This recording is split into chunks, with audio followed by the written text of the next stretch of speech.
Hey, I'm Nicole, your host of the Work, Wealth, and Travel podcast. On this show, we're going to be talking tangible action that you can take in order to achieve the life you thought was only achievable after retirement. Everything you want now in life, you can have it. Will it take hard work, patience, and uncomfortable growth? You bet it will, but it will be so worth it.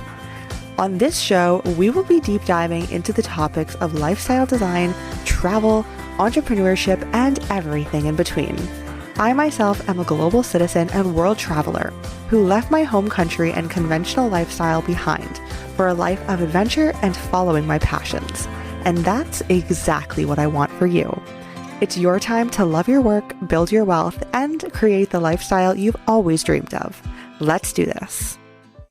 Mike Wood, welcome to the Work, Wealth, and Travel podcast. I am so excited to have you on the show today and to dive deep into many of the different topics that I have listed here. But before we get into all of the good stuff, why don't you start by giving us a little bit of detail on your story, where you got started, and how you got to where you are today? Thank you so much, Nicole. It is a pleasure to be here. I was actually, I've been on a few podcasts, but this is one that I was really looking forward to. I love the fact that you're able to travel, work, and do everything you can. So it kind of fits right in there. But yeah, I'm a digital marketer. I got started in this probably about 12, 13 years ago. It started as a side hustle when I was in law school. And I found out that you can actually do side hustles and make more money than if you were working for somebody on a 9-to-5 job. So by the time I had finished law school, I had become a professional marketer. And my niche is Wikipedia. The story behind that is I started editing Wikipedia for pay. People would pay me to go in and clean up their Wikipedia pages or create Wikipedia pages. For those familiar, you know how tough it can be to edit Wikipedia and get something changed based on all the rules and guidelines they have. Wikipedia frowns on anybody getting paid to edit. So there was a lot of turmoil in the beginning, all to the point to where someone from the Wikimedia Foundation who owns Wikipedia ended up contacting my employer, threatening them, and I ended up getting fired. So while I was doing my side hustle, I ended up getting fired, and I was kind of thrown into the coals and had to turn my side hustle into a full-time business. And after a decade of growing, I'm out here in Southern California. I have 5 people on my staff now, and just living the life, working when I want, as many hours as I want or as few hours as I want, and still supporting myself while doing it. So. Cool. What a story. I love that. Thank you for sharing. So I would love for you to go into detail on how you took something such as editing Wikipedia articles, which, at face value, it is free. Anybody could do that. I could hop on and maybe create one about myself or edit somebody else's right now. So how do you start from there to actually creating an entire career and business for yourself out of that? Yeah, so, and that's one thing for listeners too. If you see something being done already, don't just dismiss it and think, well, I can't make money on it because it's already being done. That there's always a way to personalize something and be able to monetize it. Like you said, Wikipedia is free to edit. Everybody can go in and edit, but I noticed it became a very frustrating process for a lot of people. A lot of companies, a lot of professionals would just talk in the space. I was just doing content writing, and they would be like, "Hey, do you know anything about Wikipedia?" And I'm like, "Yeah, I've edited Wikipedia." And I found there was a need because of how difficult it was to edit the site. You actually needed to have a proficiency in it.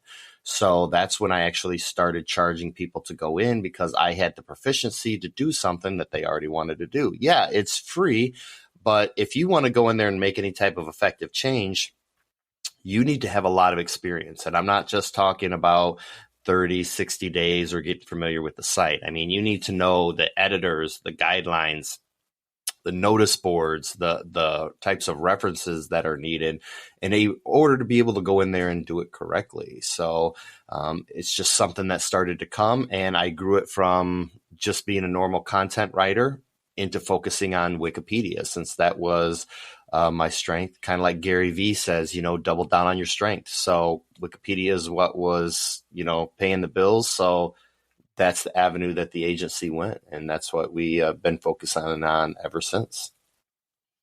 That's so cool. I love that. And I love that you mentioned, that it is something that's free and anyone can do it, but you have really, and maybe it's not the easiest to do. And so you came and you built a system around that. You were proficient. You already knew it. You built out a system. You have built out a team. And so that is truly how you grow a business or you grow something that you are passionate about. And so I love that there's no guideline or blueprint, but you just took it and ran with it, created systems around it, and look where it has ended you today, which is amazing. So why don't you talk to us a little bit about having to get jumped or pushed into doing something that you are passionate about? I know from my backstory, I kind of just pushed myself and quit my job and was like, you know what? I need to make this work. This is not the lifestyle that I want. So I need to make a lifestyle for myself that I want and push myself to do it. But talk to us a little bit about how that looked for you and how that can be beneficial if somebody listening is maybe not the most satisfied in what they are doing or what their life looks like, and they're wanting to do a bit of a redesign. Yeah, and I admire you for having that type of courage to be able to push yourself, because everybody listening knows how hard it can be. We always say, hey, just take the jump. And people are like, oh, I don't know if I can. I want to build up some money first or do this. And it really is the first step. I mean, it's the difference between wanting to do something and be willing to do something. Everybody listening wants to be an entrepreneur. They want to have a side hustle. They want to quit their full-time job and become an entrepreneur or start a business or whatever they want to do. The question is are you willing to do it? Are you willing to put in the hours? Are you willing to sacrifice? Are you willing to take the chance of failing? And I think that is one thing that's going to separate people doing it from people not doing it. It's that fear of, oh my God, what happens if I start this and I fail this? And you just have to come to terms with hey, I failed at a lot of things. What happens if I don't do this and fail? You're going to fail by not even trying it. So, like I tell people, I would rather see somebody try something and fail than not try it at all and sit there and complain that they didn't do it. Great advice I love is from Steve Harvey. Steve Harvey always talks about taking the jump. You have to be willing to take the jump. So many people aren't willing to do it, but you don't know if you're going to be able to fly unless you actually do it. One thing you can do is start with a side hustle. I think, and I use that term side hustle just because, those who don't know right now, the majority of people have side hustles. If you're not doing something on the side, and the recent study was something like 46% of people in the US actually have a side business, whether it's flipping things from garage sales to doing art on the side to content writing or whatever it is. So just start with that side hustle. Yeah, it's going to take up some extra time of yours, but you're maybe not going to have to give up your full-time job. Yeah, it's going to be a little bit of an investment, but you do have a little bit of money coming in to support it. So you actually have to be willing to take that step forward. Interesting. I like that you bring up that so many people, such a huge percentage, almost half of people in the US have a side hustle, because I think that is a very unknown statistic. And people think, kind of gone are the days when you just go into the office and work, and then what do you do after work? You just kind of make dinner, you're with your family, and then you go to sleep and do it all over the next day. And I know because I have done that, and I'm sure you have too, but I think the world and how work looks is increasingly changing ever since I think 2020. It has really made a big leap. And since then, it has been changing, and people want something for their own. And the best way to do that is to start a side hustle. See if it is something that is successful. And so you don't go all in, maybe necessarily at the beginning, but you can see if it's something that you truly do enjoy doing and make money with it as a side hustle, and then kind of go from there. And I think a big component of that, I'm sure you can vouch for this as well, is a lot of people will think that they want something. I know I thought the same when I first started my business. I thought that I wanted to do this and this was where my passion was. But then when you actually do it day in and day out, like 10 hours a day, or as an entrepreneur, sometimes 15 hours a day, you're like, you know what? This maybe is not what I'm truly passionate about. Maybe in my personal life I am, but to actually monetize Yes. it, maybe less so. Yes, it's almost like you're taking something that used to be fun and now you're turning it into something that is you have to work, as opposed to like the Drew Binskys of the world who are traveling and monetizing along the way. But I'm glad you brought up 2020. And for those of you listening, you're going to see in the news that there's so many companies looking for work. And the question out there is, where are all these people going? Why hasn't everybody come back to the workforce? It just proved my point. People have gotten side hustles during this time because they're not going into the office. They're working from home. They're finding these.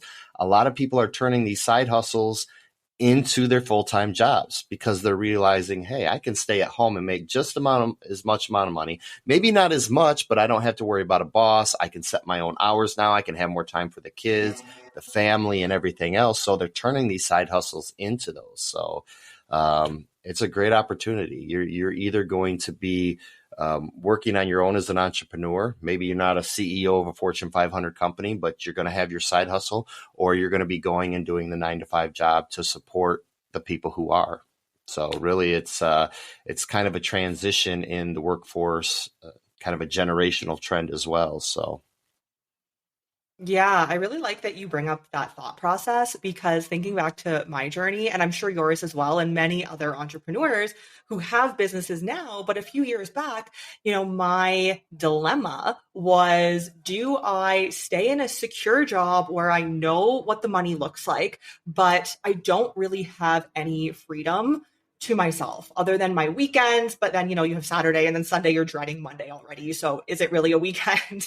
You don't really get to Exactly. enjoy that time. So for me, the trade-off was so worth it to do something that I truly enjoy, build something that I really enjoy doing the work, not just doing the work for somebody else, and also having my own time. And I can tell you, and I'm sure you can too, I work so much harder and I work so many more hours now than I did when I was working for somebody Yes. else, but I would Yeah. not change that. And it is so worth it.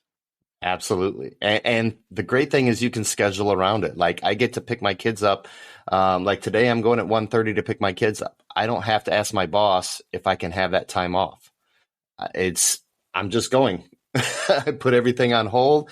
I'll talk to you guys later. I'll finish this work later, but this is my family. That's what I'm going to do. So, and there's times when you look back and think, man, I wish I was just working 9 to 5 again. But then like 2 minutes later, your mind wakes you up and says, no, no, no, no, no, no. Well, what are you thinking about? No, you're not going back to that.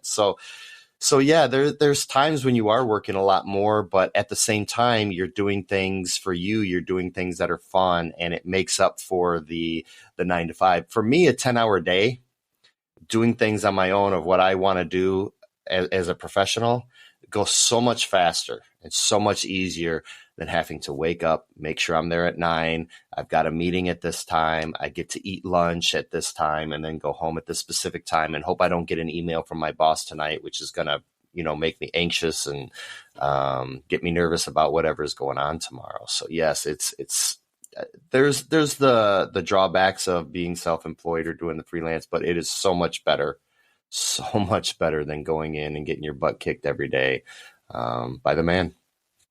Yeah, totally agree. And you saying that, it brings back memories of one time I Yeah. needed to go to the dentist and they were only open during work hours. And so I had to go to my boss and Yes. ask him if I could go to the dentist. And I just remember thinking, and this was kind of near the end when I was just over working for someone else.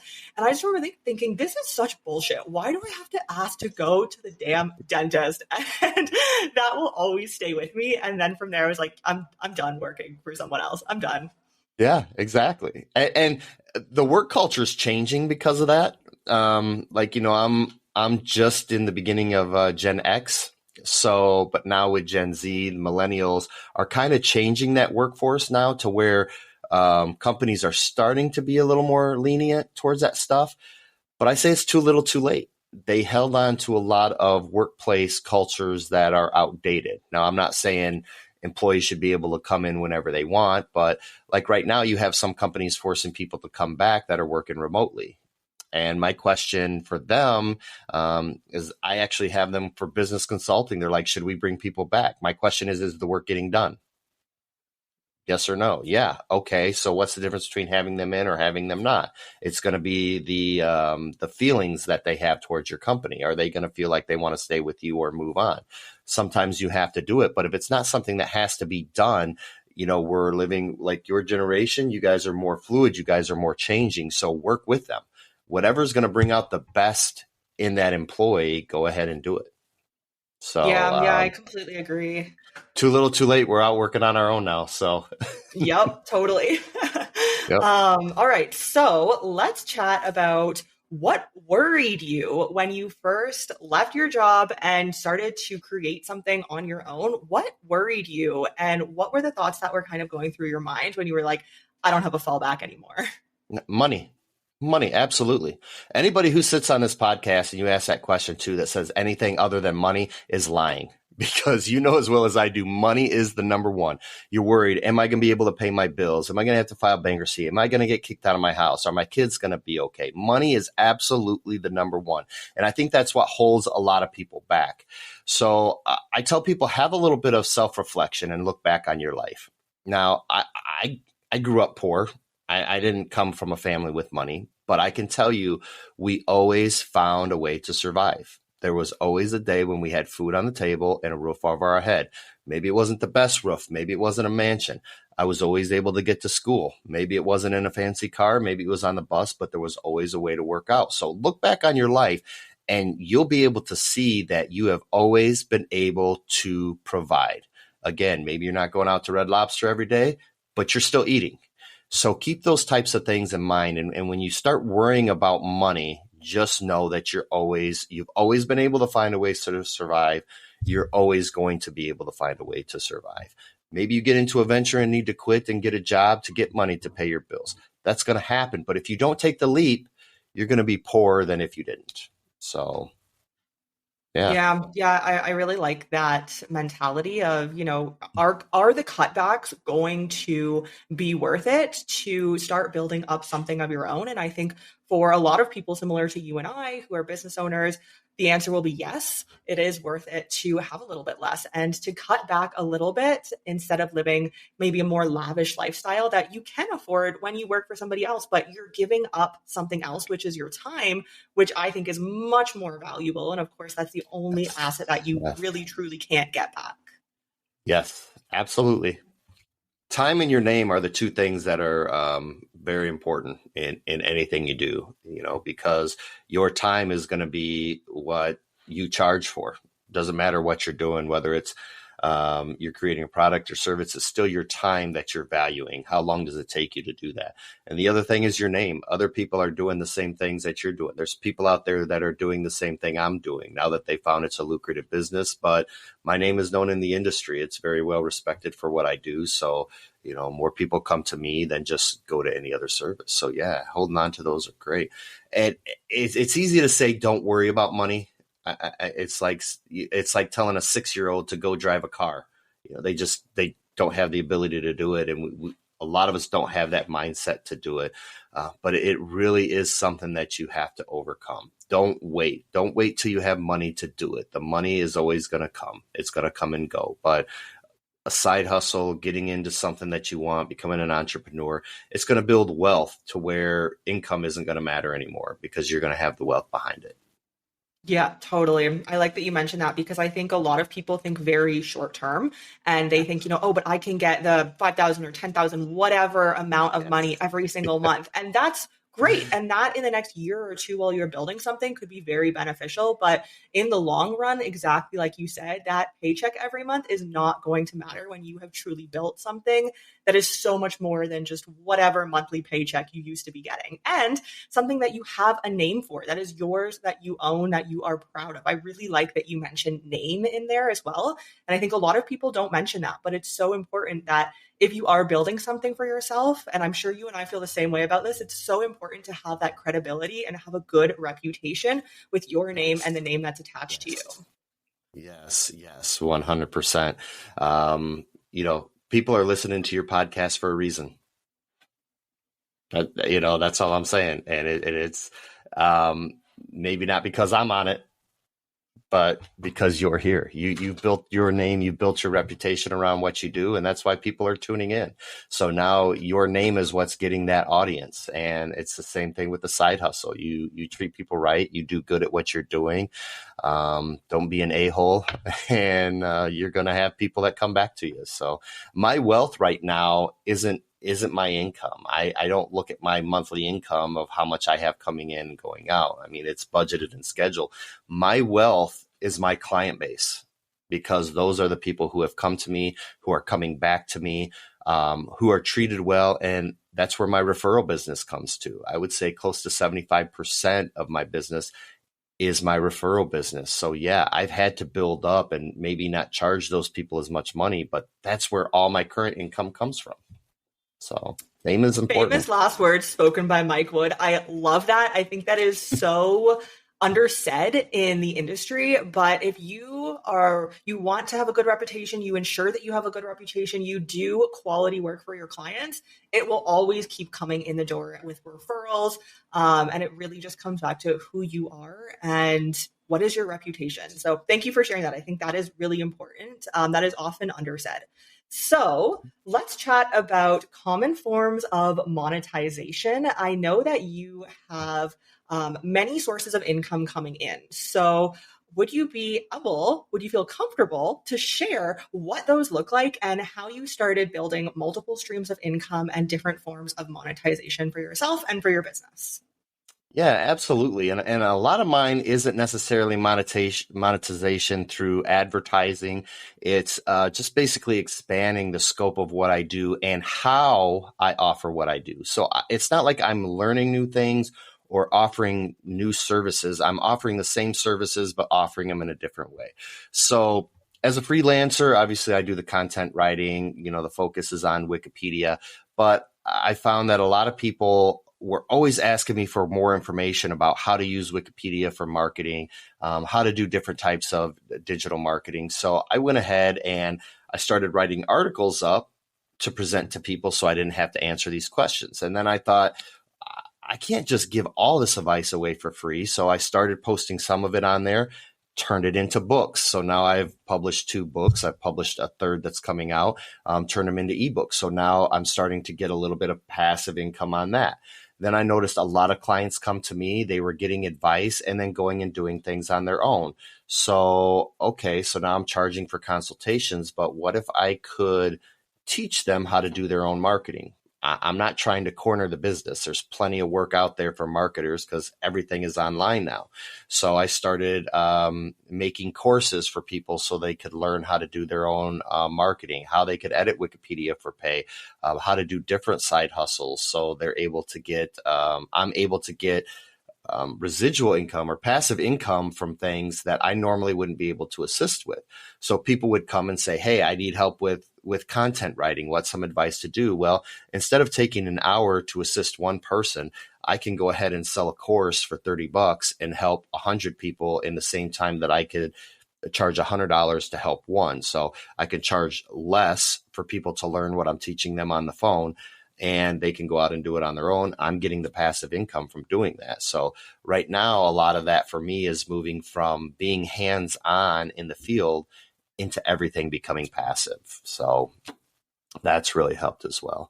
And one thing I can tell and I know a lot of listeners right now are thinking, man, I need to start freelancing. I need to start content writing, but I don't know what to do.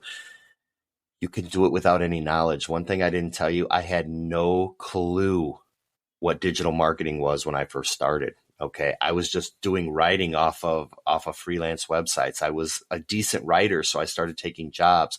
Then I started my own website in order to be able to showcase my profile. And then in order to get people to the website, I had to learn about this thing called search engine optimization.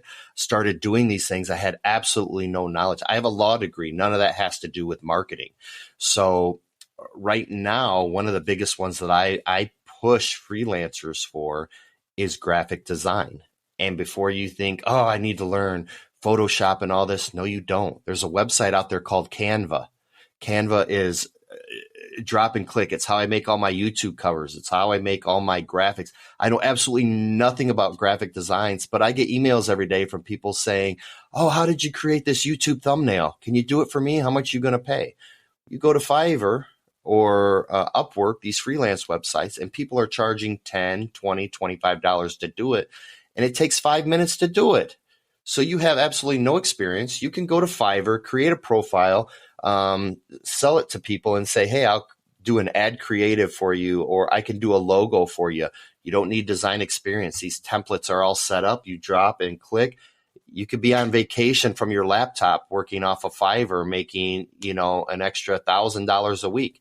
You could turn that into an agency. So a lot of things with freelancing as far as writing and graphics design can be done with no experience. So thanks for sharing that. Yeah, I think that is very overlooked. A lot of the time when people are starting something, specifically starting something of their own, it's, I need to have all of this experience and I need to know everything there is to know about X topic that I want to start in. But really, if you know the basics and you are ahead of somebody else, then that is where you can start. And of course, learn as you go along. Mm-hmm. Yeah, you have to make the mistakes along the way. If you wait, it's another thing I tell clients, like, if we're doing website builds and things like that for them, they're like, oh, I want things perfect. Well, if you wait until things are perfect, you're never going to launch. So don't sit back and think, oh, I need to learn this. And learn it, but learn it as you're doing it and get along, because guess what? Thousands of other people are learning the exact same thing. So they're going to be out making money and building a name, building a reputation for themselves, while you're still at home going, oh, I'm not sure if I can do this or not. No, do it. Start it. Offer a service. Go to Fiverr and undercut people. Offer people, for $5, tell them you'll do a logo just to get some business and some reputation going in there. And then you can start charging accordingly. So there's so many ways to do it. But again, I go back to Steve Harvey. One of the best quotes that I ever read was, you have to jump. You absolutely have to jump. Stop looking at the cliff. Jump. Yeah, absolutely. I think that's a great quote. And you totally hit the nail on the head. If you wait until things are perfect, trust me, you will never get it done. I never wait until things are perfect. You work on things along the way. I know so many people who I have worked with and in my personal life who are such perfectionists. And that is great. And their output looks beautiful and amazing and very aesthetic. But a lot of times that output doesn't actually become a reality because they are always waiting until things are perfect. And I think that can be such a downfall, unfortunately. Yes, it can. And I get it. It's hard for people. It's hard for me sometimes to say, oh, this isn't quite ready. I don't know if I want to launch. I've launched a lot of side hustles in addition to my marketing business, just because the online marketing, like the sales funnels, targeting people in different niches for marketing. It's so lucrative right now for me to do it. But I'll launch websites on a side hustle and I'm like, oh, I don't know if this ad copy is exactly how I want it. I don't care. It's going live, and now I can go back later on and I can do more copy editing, add and remove as it is. You just can't sit around and wait for it to be perfect, And I got this experience too. What helped me overcome like my perfectionism that I used to have was when I was working for a casino, the place where I was fired from. We had a lot of specific work to do, and there was a specific date that the casino was open. And it was going to be impossible to get all this work done. I mean, it was nervous. It was like, we can't get this done. We've got to get everything perfect. We need to have a system for here. And somebody sat me down and said, hey, look, Mike, the casino is set to open on this date, and it's going to open regardless of whether you're done with your work or not. So you have a choice. You can either do it and get it done, or you can sit around and make sure it's perfect. Either way, that casino is going to open. And that's how I look at things right now. I set deadlines. I'm going to launch this on a specific date. If it's not 100% ready, you're still going to launch it. So it's back to the jumping. Yeah. What a great example. So in you saying, all of this, which I completely love. I am curious, what is your opinion on one of or the most lucrative side hustle that you could start now? And of course, this changes based on everyone's interests and passions, but just general overall, what would you say is something pretty lucrative right now in the beginning of 2023 that could be started that is quite in demand? What I'm doing, writing. Writing is heavily in demand, and it always has been, because everything that you do online comes back to Google and how Google sees you and where Google puts you in the search engines. And Google ranks you based on your content. And if you don't think that's true, think about it. Everything on social media is content. When you follow somebody or like them, it's because of the content that they put out. When you go to a website for information, it's because of the content they write on their website. Everything is surrounded by content. And I've worked in this business for over a decade now. There are not a lot of great content writers. There's plenty of content writers, but there's very few that do it really well. So that space is wide open. You can look on any website right now and type in, best side hustles for 2023. You're going to find content writing, proofreading, copy editing, anything related to copy. And it's so easy to do. If you know how to copy edit, which is pretty much, and I know you do, because everybody listening here, if they see somebody using your, or their wrong on social media, you're the first ones to go in and correct it. So if you're doing it on social media for free, do it for a company and get paid for it. Go through, do their copy editing, learn the different techniques, long form content, short form content, learn all these little things. Canva is the other one. It's all about creating that content too. You can go to Canva right now and get a free account. You don't even have to pay for a premium account. You can go on there for free and learn how to do some of these graphic designs, learn how to create logos. It's all drag and drop. It's so easy. Just do these things. Start getting into some of these writing, because there's so many different writing things, such as content marketing, social media marketing, creating all ad creatives. There's so many different niches within there that as you start playing around, you're going to find something that you like, something that's good, and it is going to be lucrative. Because again, there's not a lot of people that do it with proficiency. A lot of people, but not a lot of people that do it with proficiency. Once your name gets known as someone who can do this with proficiency, then the cost that you charge can be over and above what other people are charging. I like that you bring that up, because I found that too. And I think that also goes back to what you were speaking about earlier with your name, and your business name is truly everything. I have seen so many people. There are so many people, whether it's on Fiverr or Upwork or having their own freelance business or all the other million corners of the internet, who offer, whether it's SEO or content writing or whatever that may look like. But so many of them are done with such poor quality that Yeah. if you can do it well and really produce something and high output, then you're golden. Yeah, yeah, and there's a big scare right now in content marketing where, with the AI, with the new chat bots and everything, people are scared that Google's going to automatically create content and we're going to be out of a job. AI isn't there. AI is good at generating some content to give you an outline or find some information, but basically it's just pulling from data that's already out there on the internet.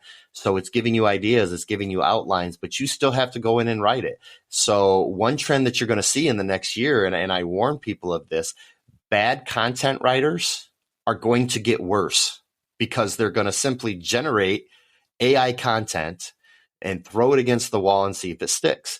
And Google's going to recognize it as crappy content. They're not going to rank it. So you can actually set yourself apart from the competition this year, because again, the bad writers are going to get worse because they're relying solely on AI. The good writers are going to be able to use AI, find an outline, which is going to do their research, tweak it, put their own words, their own style to it, copy edit it, and push it out and be even better content. So yeah, it's a great field to get into right now.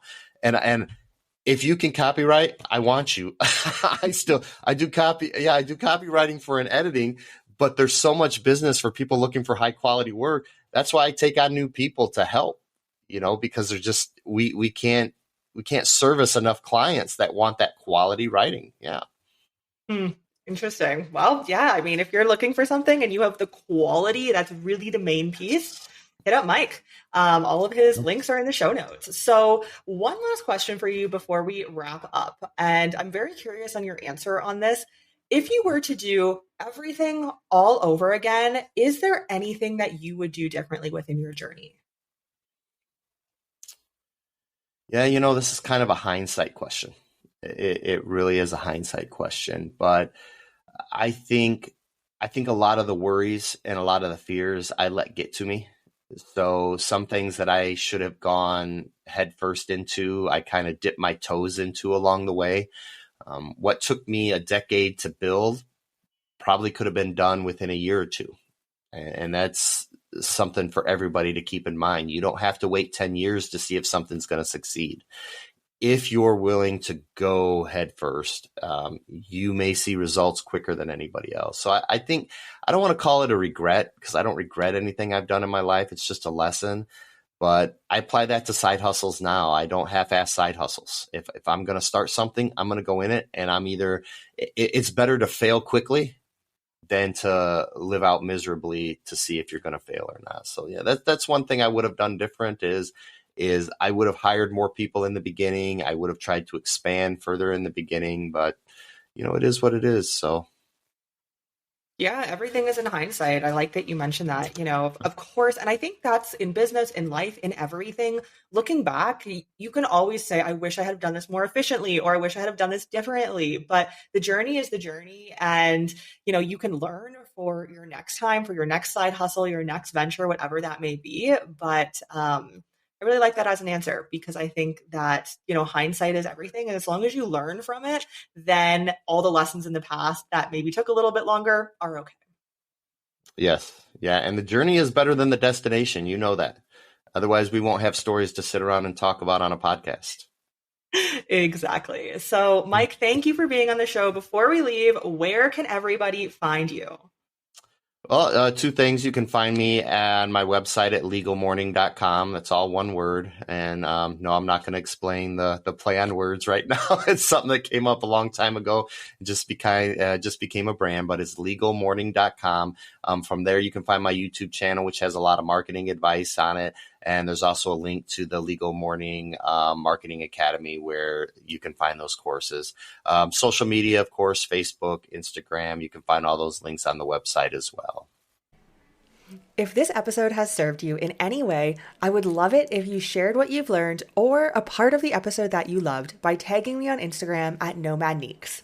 If you haven't already, please hit the subscribe button and leave a 5-star review so that I can continue to bring you educational content, learn, and grow together. Thank you for your support and see you in the next episode of the Work, Wealth, and Travel podcast.